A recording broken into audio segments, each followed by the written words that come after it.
Hello, May. Ayan, umorder ulit ako ng chicken pastil, spicy flavor, at dahil naubos na nga yung in-order ko nung nakaraan, ayan, umorder ulit ako ng bago. Ayan, napakasarap naman kasi talaga nitong iulam, lalo na at ternuhan mo ng itlog, ayan.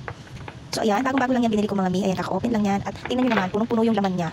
Ayan, punong-puno at talagang chicken na chicken pastil siya. Purong-puro po yan, ayan, for only 150 lang. Ayan, meron ka ng chicken pastil in a jar.